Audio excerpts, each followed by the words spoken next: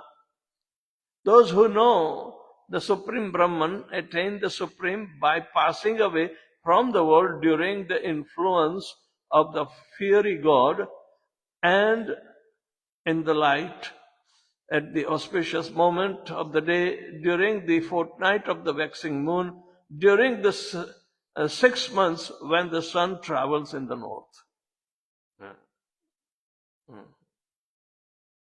The word Uttarayan means, Uttar means north, Ayana means the path of sun.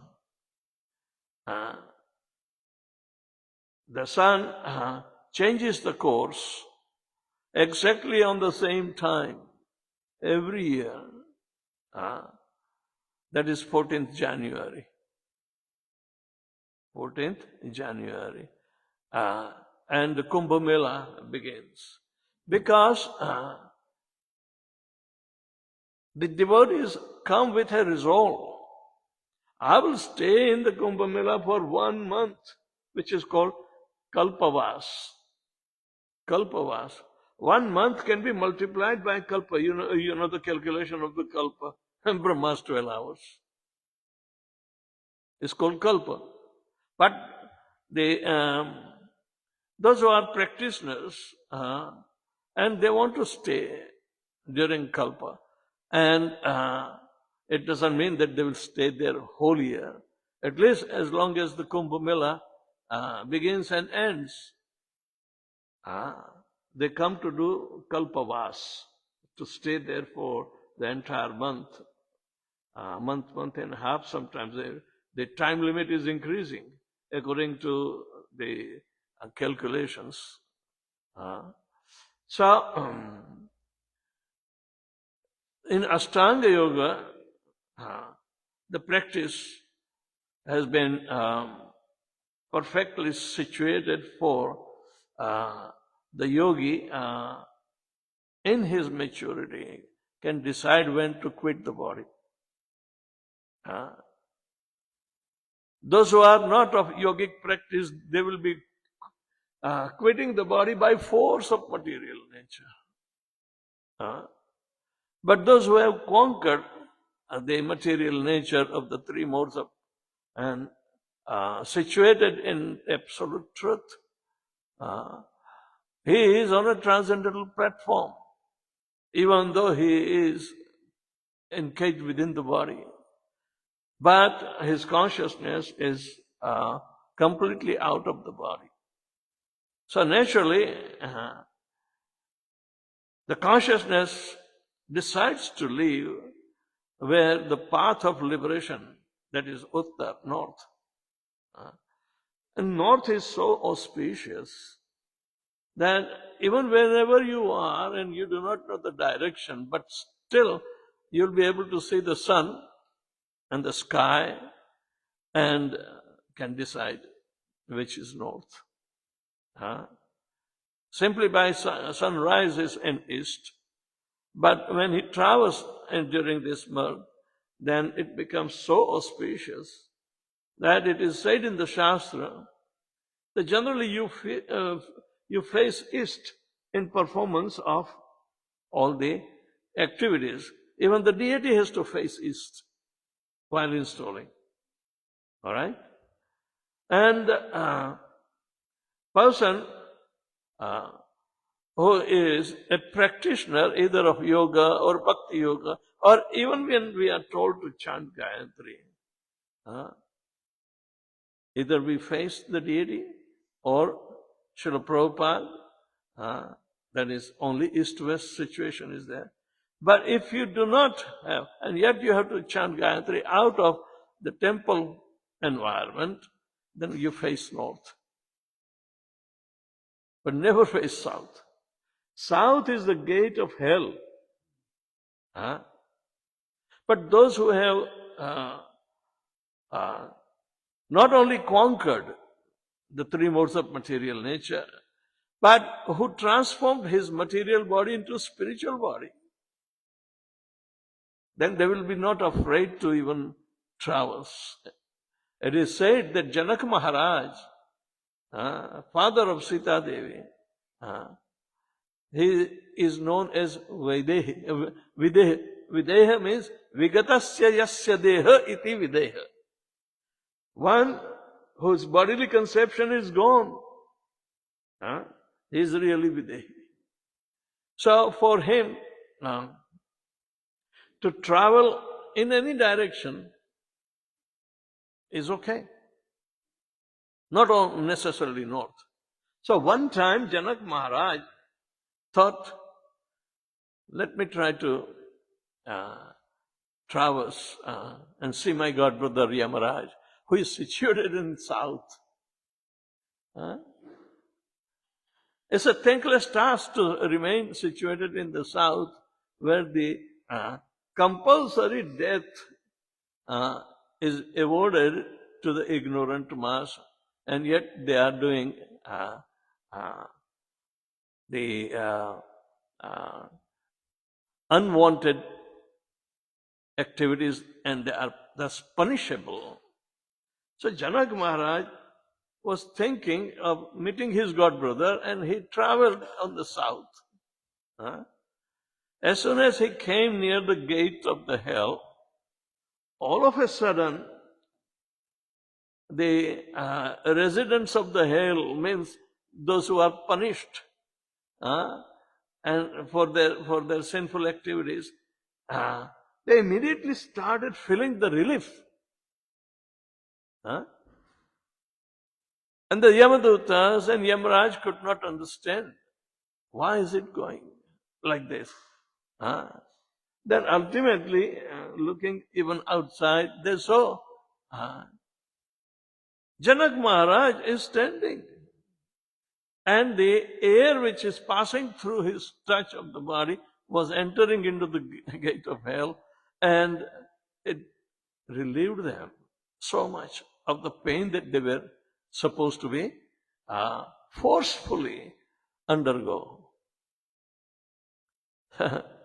So Yamaraj came rushing, and embraced his godbrother Janak Maharaj, because they are Mahajans, both. Yamaraj is also Mahajan, and Janak Maharaj is also Mahajan. And they requested, please stay a little more. Please stay little more. We know you are going back home to God, through the reverse direction, but it does not affect you. It affects you, those who are forcefully sent in the south direction because of their nefarious activities. So, this is also said in Garud Purana, that Urdhvam in Bhagavad Gita itself, Urdhvam gachanti sattvastha, madhya tishtanti rajasa, jaganya guna vrittistha, adho gachanti tamasa. Adho means south. Urdhvam means north. So, because the firmament, the directions, and the directors of the directions are also there, and Bhishma Pitama is one of the director of the directions. So, he has to be re-established in his natural occupation, serving as the controller of the direction. So, naturally, he is showing by his perfect example that he can quit the body. And he was given a benediction. Even without benediction, he would have gone. But his father became very, very intermediary to give him benediction that you can leave your body at your own sweet will. Right? So, the process of Ashtanga Yoga also is very, very important. But it was meritorious only in Satya Yoga. Very rare anybody can qualify to do such meditation. Most of them are simply pushing them on the Hatha Yoga. Do you know what is meant by Hatha? Become obstinate. Physically and mentally become obstinate according to the natural workings. You don't follow. So they have to be learning about what is meant by Hatha. Hatha means become obstinate. So, but Krishna doesn't care about those yogis. Yoginam api sarvesham madgatena antaratmana shraddhavan bhajate mam same yukta tamo mataha. He is always liberated in the thoughts of Lord Shri Krishna. Such yogi, the highest yogi. Even Arjuna has to become that kind of yogi. And Bhishma Pitama, right in front, he is already exemplified of that yoga. So he can order Krishna, show your 400 form. And Krishna complies with his desire. It's not that he is forcing, but that is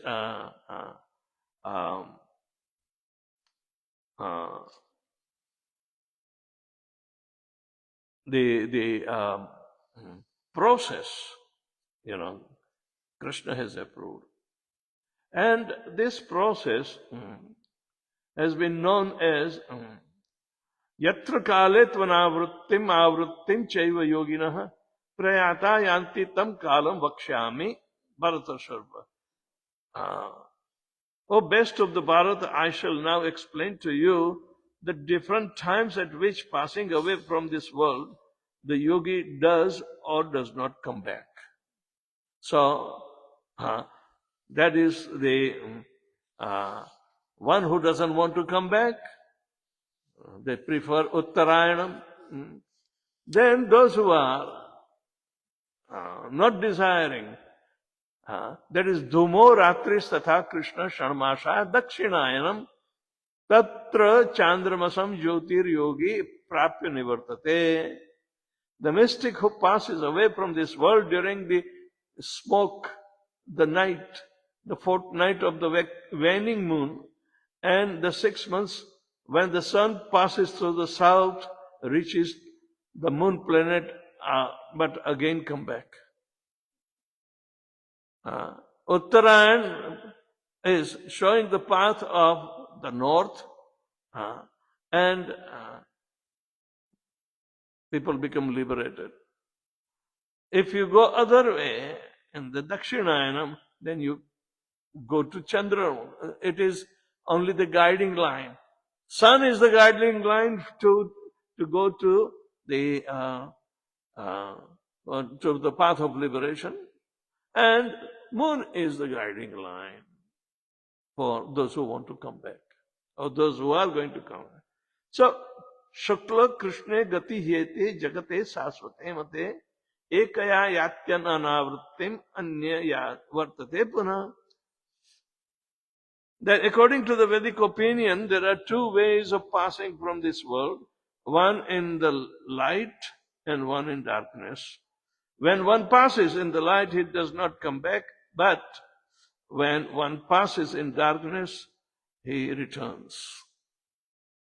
Right?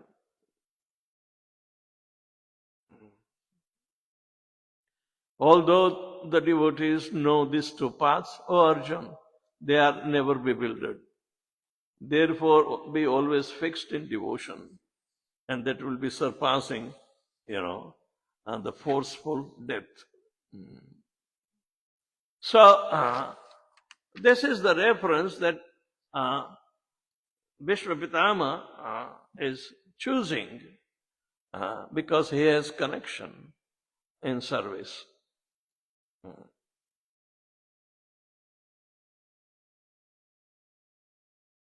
So, souls who have exactly identified themselves with the interest of the Supreme Lord can generally leave the material body during the time of the fire god's effulgence and when the sun in the northern horizon.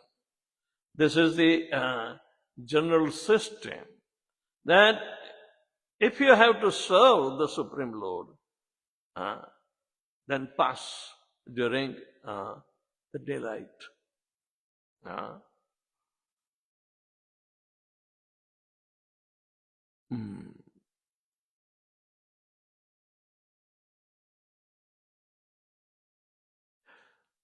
In the Vedas, these times are considered auspicious for quitting the body and are taken advantage of by expert mystics, those who have perfected the system. So this is called perfection of yoga. Ichhavarti mrityu was the benediction, and here the word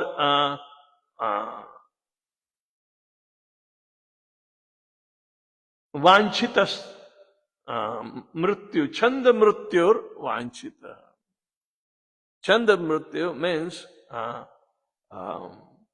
very determined,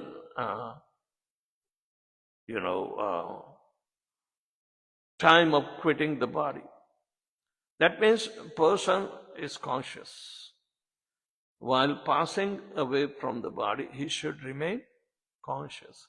Conscious of Krishna.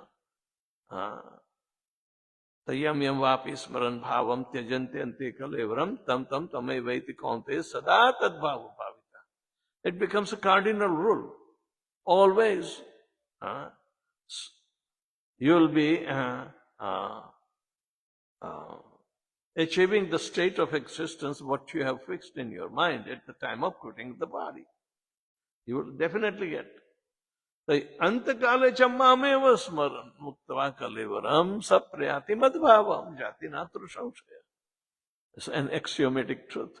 If one remembers Lord Shri Krishna, then one is sure to go back home, back to Godhead.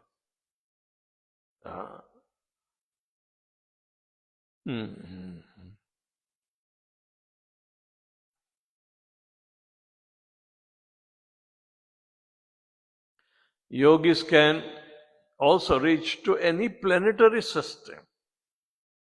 Easy journey to other planets. Prabhupada wrote the very first book because people were familiar with yoga, even in the Western world. They do not know Bhakti Yoga. Neither they taught any, but they were knowing about India is a land of poor and mystic, both. People can walk on water. Hatha yogis are there. They can fly. They can levitate. So these are not known in the Western country. So during this time of mid-60s, that when Prabhupada came, Mahesh Yogi was also there, who taught nothing but levitation, hopping like a rabbit. So a few seconds in the air, then again fall off.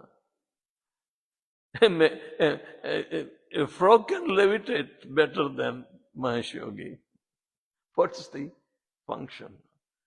But it is that common people is not a yogi, neither they practice anything. So it becomes an astonishing fit for common people. So this was the introduction of India, the land of mystics and poor. Mystics are always poor because they gave up everything voluntarily. But the poor are, by force of the nature, they are poor. So India was just having the identity of land of mystics and poor.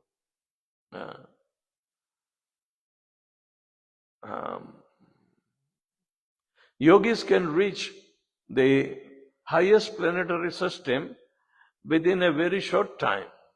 And this is possible for, this is impossible for the materialist. Kardam Muni, he was a perfect yogi.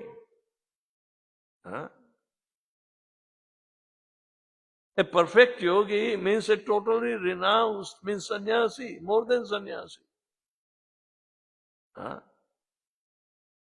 And he will always meditate on the Supreme Personality of Godhead, Lord Narayan, within his heart.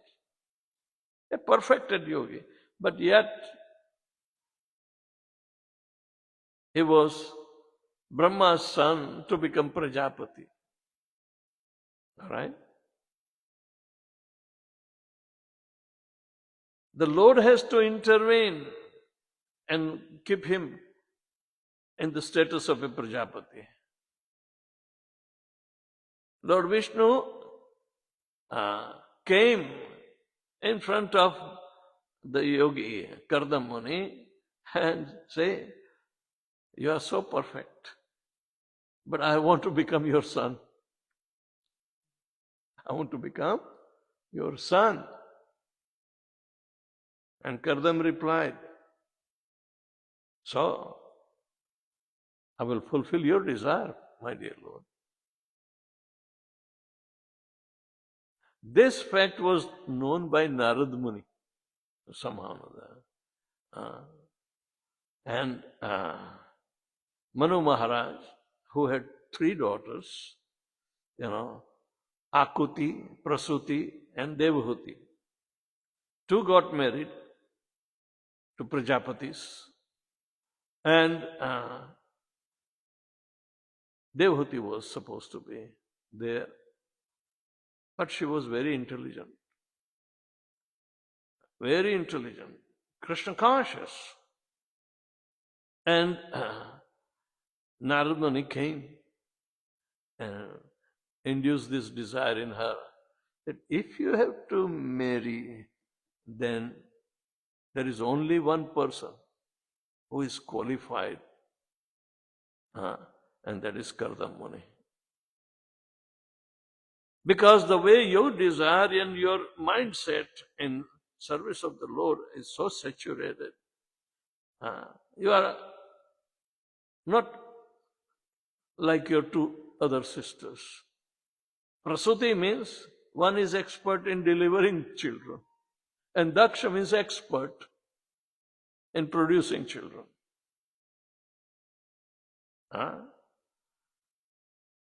Even the equivalent of maternity home is called Prasuti Gru.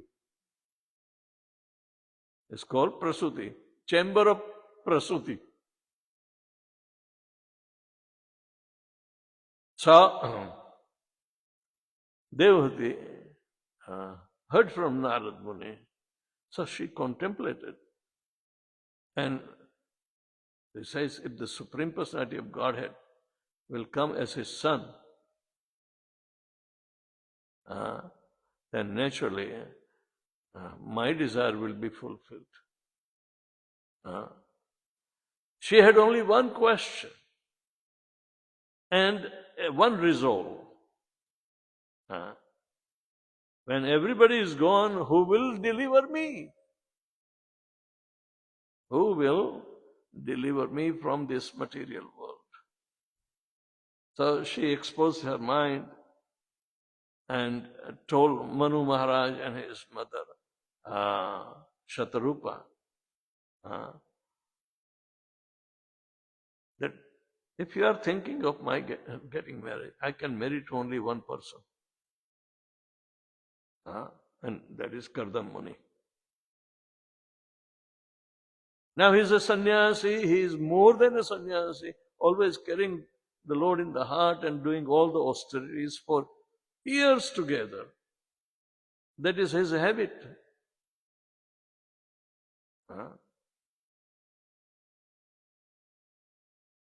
And he has proven not only yogi, but yogi nam api sarvesham madgatena antaratmana shraddhavan bhajate mam samyukta tamomata. Out of the best yogis, he is the best because he is a bhakta yogi.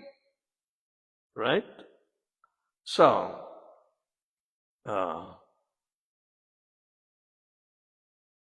seeing this determination of their daughter, both Manu and Shatarupa decided that we should go. But why not?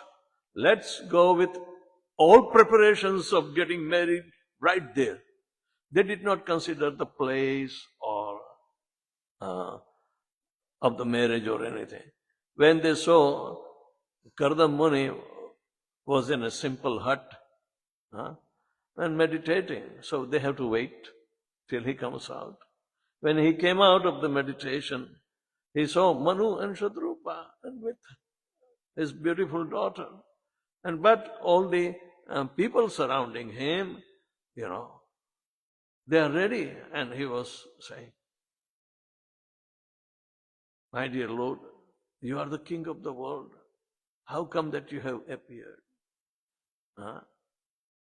How can I serve you? Perfect Vaishnava character. And Manu Maharaj said, my daughter desires to marry you. My daughter desires to marry you. And she is highly qualified with all virtues. And she was devotionally disposed. But yet, as a function for becoming a Prajapati,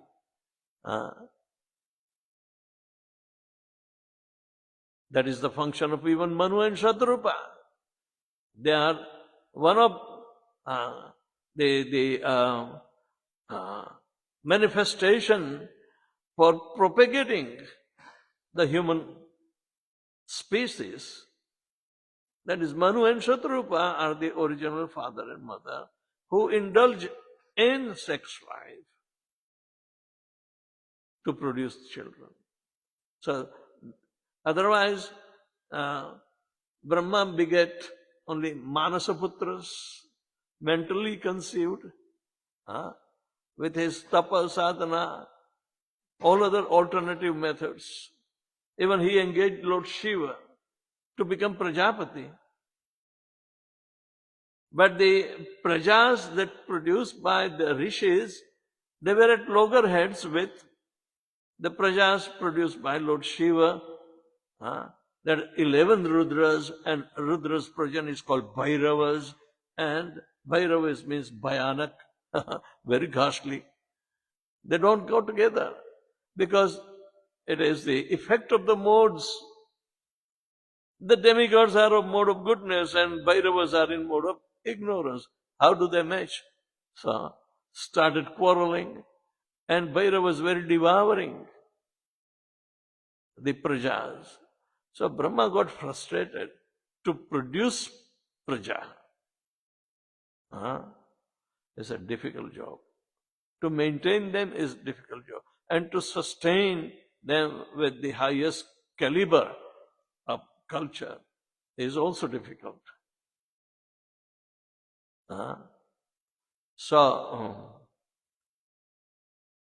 Otherwise he was producing all the rishis through his mind. And Manu and Shadrupa were also produced through his mind.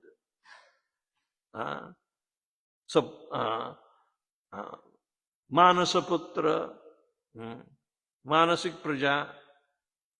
Well, anything that is capable to conceive means the conception. Whether the conception is done by intercourse of opposite sex or conceived through the mind. Some are conceived through perspiration. Andaja, Jarayuja, Manasaja.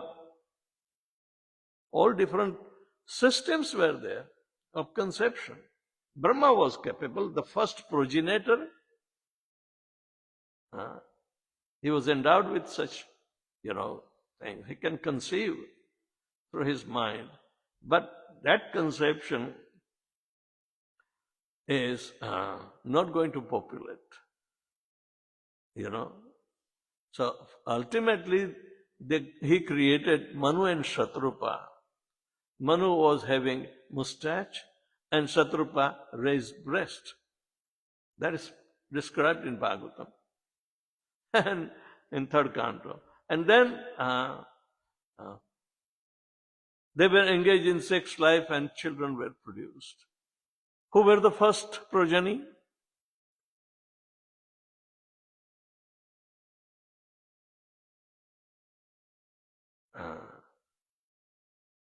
Uttanpad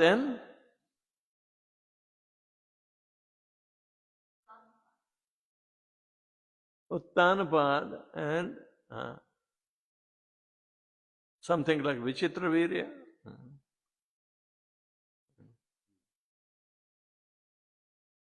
One who circumambulated the whole sun and created 7 islands. Oh, come on. It's a famous name. Huh? Prahlad.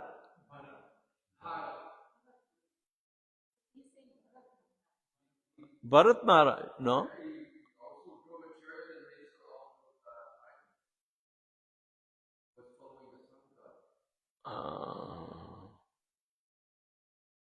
I'm an old man, I can forget. But why should you forget? I have an excuse. Even if I know, I can blur out, but it takes time. I'm like a tube light. But Uttanpad became the ruler because he was out, his brother was out and cutting the 7 islands and, so Uttanpad was the father of Dhruv Maharaj. This right on the set, these are the, prajas. And Manu Maharaj has to interfere if something goes wrong. Brahma, Manu, then Vishnu, all of them have to appear when Dhruva was at rampage, killing all the yakshas, serpents, like that. So anyway, the idea is that they were the progenitors of the mankind. Progenitors. And they were all karmakandi. They have to be, perfectly situated in tune with the creation of this material world and creating the 7 islands and 7 seas. All these things are there. So, anyway, one who is in tune, like the ideal grahastha, always in rapt tension with the Supreme Lord, Kardam Muni agreed. And they performed the marriage ceremony right there in his hermitage. Gave so much paraphernalia to Devhuti, and then they took permission to leave and they left. Devhuti was left behind. Now, Devhuti immediately started serving the Lord, her Lord and Master, Kardam Muni. And Kardam Muni went into the business of meditation, right there. But when his meditation broke, Kardam Muni could not recognize Devhuti. Because she became emaciated, her hairdo and everything became like jata. The time passed, she became completely disfigured. And she was standing near Kardam Muni. Kardam Muni is asking, "Who are you?" And she became shy, started digging earth with her toenail. That is the shil. Shil means character. That perfect character of this ideal householders. So, Janak Maharaj was also a householder. Yamaraj was also a householder. Kardam Muni became householder from sannyas with a what we call a condition that, my dear Lord, he had this condition with the Supreme Lord who wanted to become his son. Said, after I beget and care for you for some time, I will leave again and become a sannyasi. And the Lord granted his desire. So that was also clarified with Manu Maharaj. He said, no problem. But he became oblivious by by forgetting that the Supreme Personality of Godhead is going to become my son. No. So when Devahuti came and stood, she was standing before him, he could not recognize because of total neglect of her body in serving the husband so faithfully. So gradually it is revealed, and Kardam Muni remembered, oh, are you Devahuti? And she again becomes so shy. Instead of responding by mouth, she responded in an agreement with a shyness. Does not oppose, but the shyness is the best character of the Sheela, is best character of the women.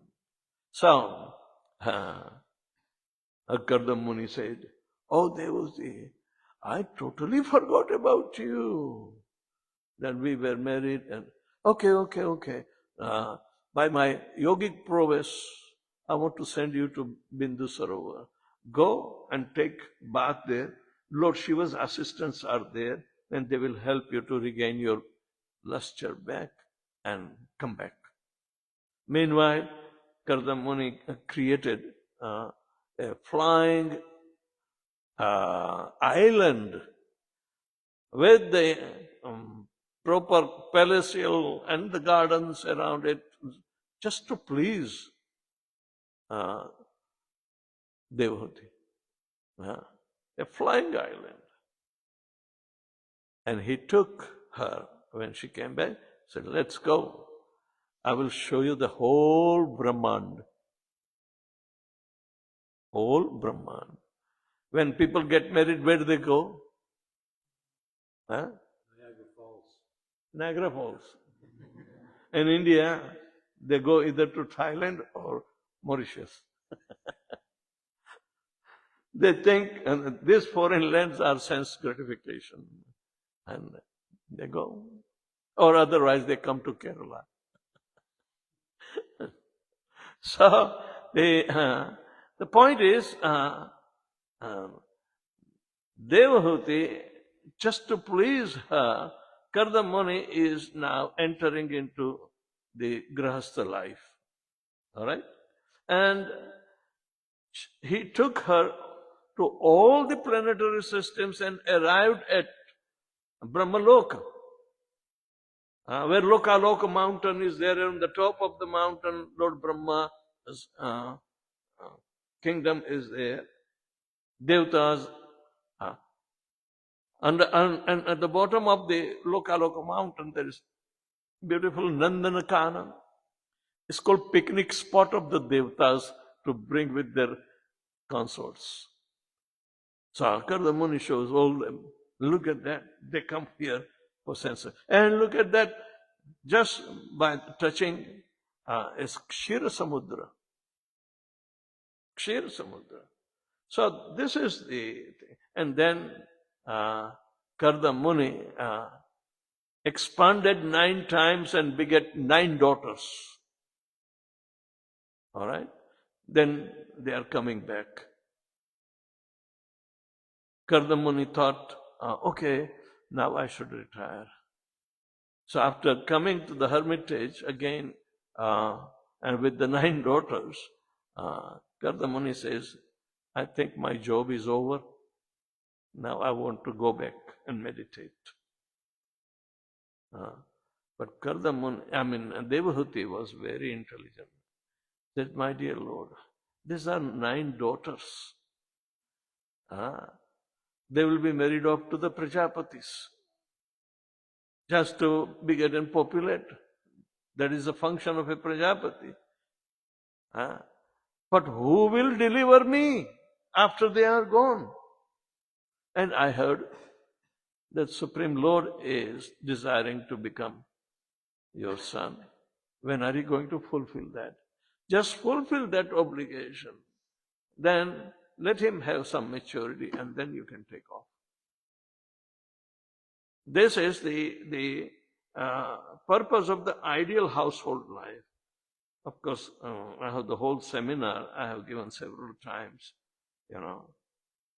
but these examples are extremely important. The ideal grahastha is Kardam Muni and Devahuti. How they conducted their character. This is a whole compilation. So anyway, some other time we will look into, because there are, I think, more than 3 days required. It is, sorry, not this time. Even though I have given more time here than anywhere else. I don't know why this imbalance was created between the different centers, because this is not the regular time that I am coming, isn't it? I come during the fall season. So like that. Anyway, so this is the best and ideal situation for the yoginam api sarvesham madgatena antaratana shraddhavan bhajate mam same yukta tamomata. And Arjun, tasmad yogi bhavarjuna. You become that kind of yogi. Why only Ashtanga yogi, where Ashta Siddhi means perfection can be achieved, and you want to utilize the Siddhi for your sense gratification? No. Devotees, even though they have Ashta Siddhis, they don't want to utilize for sense gratification, but they can utilize in service of Krishna. So the byproducts are there. So easy journey to other planets. That yoga system is for very specific and targeted mission of the life. They can fulfill everyone's desire, personal desire, but best yogi is one who fulfills the desire of Krishna. And tasmad yogi bhavarjuna. You become that kind of yogi. Bhakta yogi. So, Prabhupada describes this. This is a different science, and Bhishmadev knew well how to utilize it. Ichhamrit.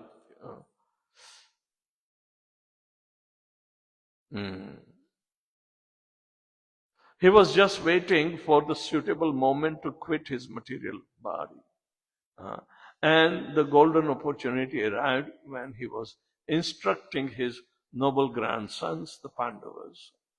He thus prepared himself to quit his body before the exalted Lord Krishna, the pious Pandavas, and the great sages headed by Bhagavan Vyasa, etc. All great souls. So,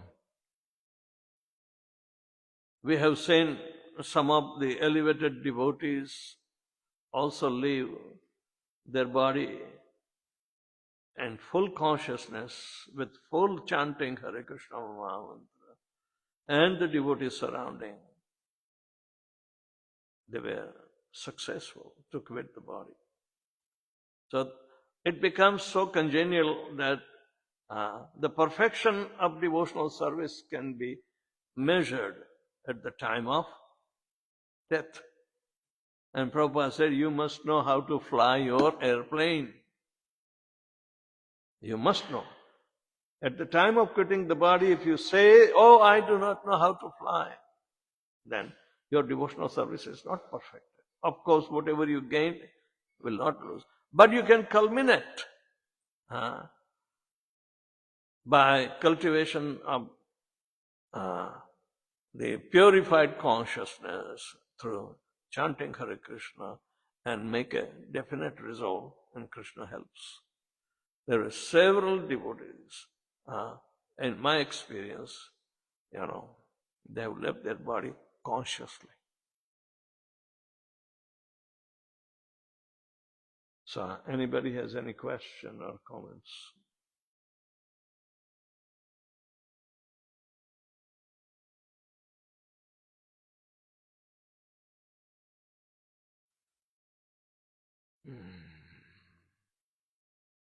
Oh.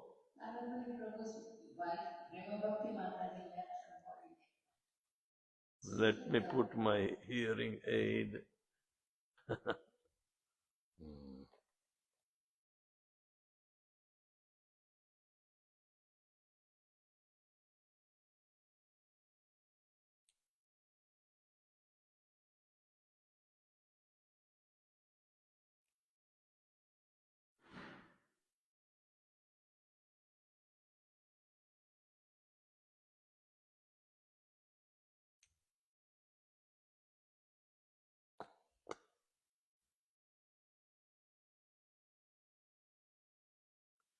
Go ahead. Narendra Prabhu's wife, Prema Bhakti Mataji, left her body like that. So they aware of it. Yes, so there is every hope that they become a beacon for others to follow.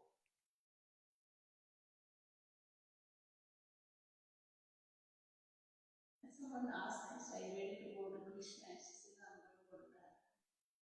I want to go where? I want to go to Radharani, she said. Radharani stays with Krishna. Yeah. Huh? That's okay. That's very nice. Yesterday in our class, a devotee who wants to serve the Manjaris who are helpers of Radharani, they enjoy twice. They get more pleasure.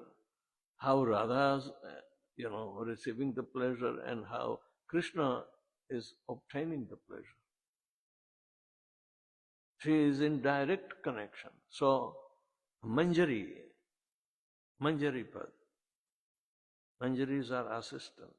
Most of Chaitanya Mahaprabhu's associates are termed in the form of Manjaris. So it is better to follow the Manjari. You can't desire to go to become like a Gopa. No. The highest enjoyment and relishment of the bhava is following in the footsteps of Srila Rupa Manjari, Rupa Goswami. He's a Brijvasi, real Brijvasis. It's not that only those who are born in Brajabhumi are called Brijvasis. Just like those who are born in the Brahman family are called Brahmanas. This is Kali Yuga.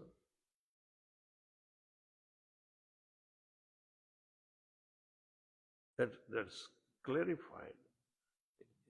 Otherwise, if that is the criteria that the local residents are called Brijvasi, but they are all coming from outside, Agrawals and this and that. Or whoever stays in Brajbhumi is called also Brajavasi. But that is not the criteria. The criteria to follow in the footsteps of Brajvasi and their mood in serving the Lord. Nobody else. Most of these Agrawals and who replaced the local, they were supposed to be called Brajvasi, but you do not see them. And they are there doing their business. That is not Brajvasi. Rupa Goswami, our 6 Goswamis. Why do we cling to them? Because they are ideal Brijvasi who taught us the mood and mission to come and stay in Brajadham.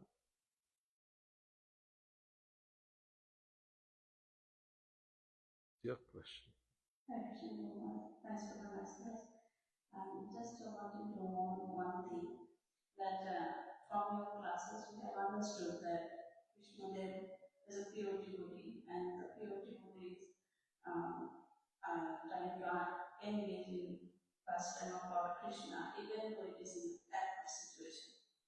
And also from Bhagavad Gita, we came to know from Vaishnav Prabhupada mentioned that the devotees are not waiting for any specific time to leave their body, because they always try to live in Krishna consciousness all the time.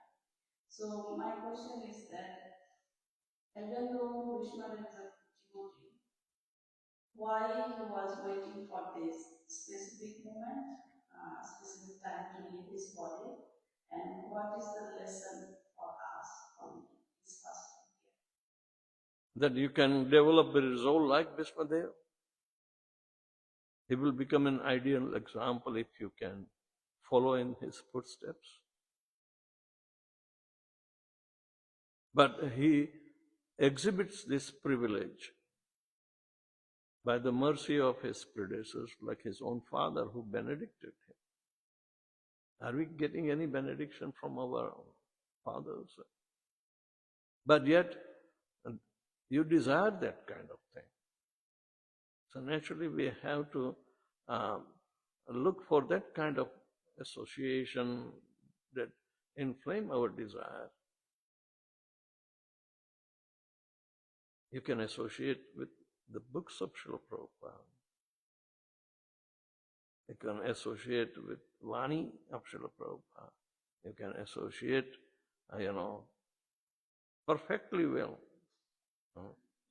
Remember during the end pastimes of Srila Prabhupada, he was checking the intensity of separation of his own disciples. And he would say, what do you want? Do you want me to leave? I can pray to Krishna. Yes, Prabhupada. Yes, Prabhupada. So, okay, give me orange juice. And after a long time, he will take little sip. And they are all encouraged. This is for the encouragement. But Prabhupada was pragmatic, very, very calculated person.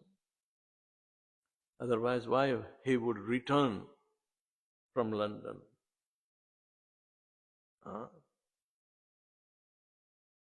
His body was becoming incapable. And to serve Lord Shri Krishna in deliberated body is an offense. Rather, you have to be surpassing the bodily inconvenience, but meditate, mentally serve Krishna. Speak about Krishna. Nobody can stop that, but physically you have to restrict yourself. With a sick body, you cannot serve. So therefore, Prabhupada gave the predominance of remaining healthy so you can serve. Only in healthy condition you can serve Krishna. So when you know that you have limitations are coming, then you can serve only the way your body will cooperate. You have to retire, even though you might have cultivated attachment to the deities and so forth, but you have to retire. So that kind of preparations we are told. Prabhupada's instructions are there, practically.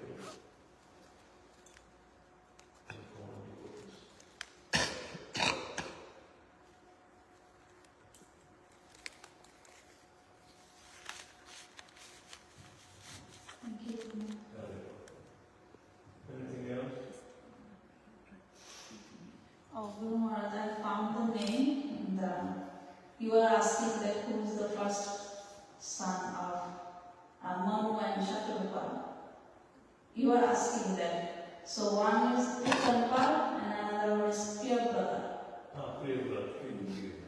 Yeah, Priya.